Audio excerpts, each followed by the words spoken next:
Welcome to Sama 6 TV news. దేశ ఔన్నత్యాన్ని నెలదిశలా చాటి చెప్పిన యువ కిషోరం స్వామి వివేకానందాన్ని యువత ఉన్నత లక్ష్యాలను ఎంచుకొని వాటిని సాధించుట కొరకు సాధన చేయాలని జాతీయ యువజన అవార్డు గ్రహీతలు రెండ్ల కళింగ శేఖర్ అలువాల విష్ణులు అన్నారు. జాతీయ యువజన అవార్డు గ్రహీత అలువాల విష్ణు ఆధ్వర్యంలో గురువారం ఉదయం రామడుగు మండలం వెదిరే ఎక్స్ రోడ్ వద్ద స్వామి వివేకానంద 123వ వర్ధంతి పురస్కరించుకొని స్వామి వివేకానంద విగ్రహానికి ప్రజాప్రతినిధులు, అధికారులు, యువకులు, ప్రజలు పూలమాలలు వేసి నివాళులర్పించారు. ఈ కార్యక్రమంలో పంచాయతీ కార్యదర్శి గౌరీ రమేష్, నాయకులు టి అనిల్ కుమార్, నేరేళ్ల ఆంజనేయులు గౌడ్, నాగుల రాజశేఖర్ గౌడ్, లేఖరాజు, యువజన సంఘాల నాయకులు అమర్శెట్టి భూమిరెడ్డి, గజ్జల అశోక్, కొలిపాక కమలాకర్, పన్యాల అశోక్ రెడ్డి, ముదిగంటి ఆనంద్ రెడ్డి, నేరేళ్ల మారుతిగౌడ్, ఎస్ అంజన్ కుమార్, అలవాల శంకర్, అనిల్ కుమార్, కె రాజు, బిరెడ్డి కరుణాకర్ రెడ్డి, నవీన్, మహేష్, రాజ్ కుమార్, కొలిపాక ప్రవీణ్ కుమార్, సాయి ప్రసాద్, హర్షవర్ధన్, ప్రశాంత్, మధు, రామ్ చరణ్, శ్రీనివాస్ తదితరులు పాల్గొన్నారు. స్వామి వివేకానంద వర్ధంతిని పురస్కరించుకుని ఈరోజు నూతనానికి స్ఫూర్తిదాత యువశక్తికి ఆదర్శమైన స్వామి వివేకానందని వర్ధంతి సందర్భంగా యువతరం అందరం ఘనంగా నివాళులు అర్పించదగ్గది. ముఖ్యంగా మన భారతదేశ సంస్కృతి సాంప్రదాయాలను అంతర్జాతీయ స్థాయిలో ఇమ్మడింపజేసిన స్వామి వివేకానందను మనం అందరం ఆదర్శంగా తీసుకొని, ముఖ్యంగా యువతరం అంతా ఆదర్శంగా తీసుకొని భవిష్యత్తులో చిన్న వయసు నుంచే అతని బోధనలు కానీ, అతని సూక్తులు కానీ విద్యాభ్యాసంలో పాఠశాల స్థాయి నుంచే ఒక పాఠ్యాంశంగా రూపొందించి అతనిని ఆదర్శంగా తీసుకొని భావి తరాలకు మన దేశ సంస్కృతి సాంప్రదాయాలను తెలియాల్సిందిగా కోరుతున్నాం.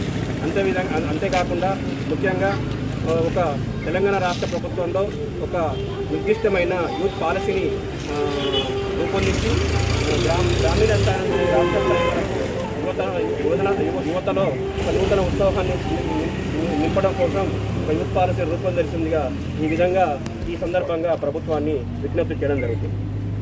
జై జై నంద వివేకానంద, జై జై నంద వివేకానంద, జై నంద వివేకానంద, జై జై నంద వివేకానంద.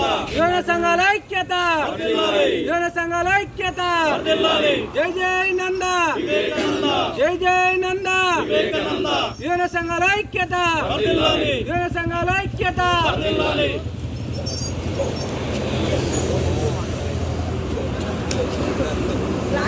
స్వామి వివేకానంద 123వ వర్ధంతిని పురస్కరించుకొని రామడుగు మండలం వెదిరే ఎక్స్ రోడ్ వద్ద గల స్వామి వివేకానంద విగ్రహం వద్ద ఈరోజు ఆయన వర్ధంతిని పురస్కరించుకొని పూలమాలలు వేసి నివాళులు అర్పించడం జరిగింది. ఈ కార్యక్రమానికి విచ్చేసినటువంటి ప్రజాప్రతినిధులకు, పుర ప్రముఖులకు, యువజన మిత్రులకు, పాత్రికేయ మిత్రులకు, యువజన సోదరులందరికీ కూడా, అధికారులకు అందరికీ కూడా స్వాగతం తెలియజేస్తూ, స్వామి వివేకానందుడు కేవలం 27 సంవత్సరాలు బతికినా కూడా ఇవాళ భారతదేశం యొక్క గొప్పతనాన్ని ప్రపంచ నలుమూలలకు చాటినటువంటి గొప్ప వ్యక్తి.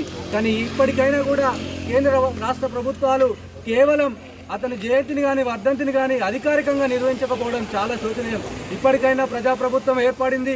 ఇప్పటికైనా రేవంత్ రెడ్డి గారి నాయకత్వంలో వెంటనే స్వామి వివేకానంద జయంతి అయినటువంటి జనవరి 12ను, స్వామి వివేకానంద వర్ధంతి అయినటువంటి జూలై 4ను, అంతర్జాతీయ యువజన దినోత్సవం అయినటువంటి ఆగస్టు 12ను అధికారికంగా నిర్వహించి వెంటనే ఈ యొక్క మహానీయుడి యొక్క బోధనలు ప్రపంచానికి మరొకసారి చాటి చెప్పే విధంగా కృషి చేయాలని కోరుతున్నాం. అంతేకాకుండా 2016లో ఒక యువజన విధానాన్ని ఏర్పాటు చేస్తామని ఒక జీవోను అప్పటి ప్రభుత్వం ఏర్పాటు చేసింది. కానీ ఇప్పటి వరకు కూడా ఒక్క జీవోకు అది కేవలం మూల పడిపోయింది. ఇప్పటికైనా వెంటనే అప్పటి చంద్రబాబు నాయుడు గారి ఆధ్వర్యంలో ఉన్నటువంటి యువజన విధానమే నేటికి ఉంటుంది. కానీ ఇప్పటికైనా తెలంగాణ ప్రభుత్వం వెంటనే ఒక నిర్దిష్టమైనటువంటి యువజన విధానాన్ని ఏర్పాటు చేయాలని సందర్భంగా మేము ప్రభుత్వాన్ని కోరుతున్నాం. అంతేకాకుండా ఇవాళ యువజన సంఘాలు అనేటివి నిర్వీర్యం అయిపోయినాయి. నెహ్రూ కేంద్రాలు కూడా నిర్వీర్యమైనటువంటి యువజన సర్వీసుల శాఖను మరియు క్రీడా శాఖను ఒకే గొడుగు కిందికి తీసుకొచ్చిన ప్రభుత్వం యువజన శాఖ నిర్వీర్యం చేసి కేవలం క్రీడా శాఖను పట్టుకొని ఏలాడుతుంది. ఇప్పటికైనా ప్రభుత్వాలు వెంటనే ఈ యువజన సంక్షేమంపై దృష్టి సారించి యువజన సంఘాల యొక్క మనుగడ కోల్పోకముందే యువజన సంఘాలను బలోపేతం చేయాలని, గ్రామాల్లో ఉన్నటువంటి యువజన సంఘాలను బలోపేతం చేసి వారికి ఆర్థిక సహాయ సహకారాలు అందజేయాలని కోరుతున్నాం. అంతేకాకుండా ప్రతి ప్రభుత్వ పథకాలు అమల్లో యువజన సంఘాల పాత్ర అనేది చాలా కీలకం. ఒకప్పుడు నెహ్రూ కేంద్రాలు చాలా యాక్టివ్గా పనిచేస్తుండే, కానీ ఇప్పుడు నెహ్రూ కేంద్రాలు కేవలం నీటి మూటగానే అయినాయి. వాటిపైన కూడా కేంద్ర రాష్ట్ర ప్రభుత్వాలు దృష్టి సారించాలి, యువజన మనుగడ కోసం కృషి చేయాలని కోరుతున్నాం. జై జై నంద, జై జై నంద, యువజన సంఘాల ఐక్యత.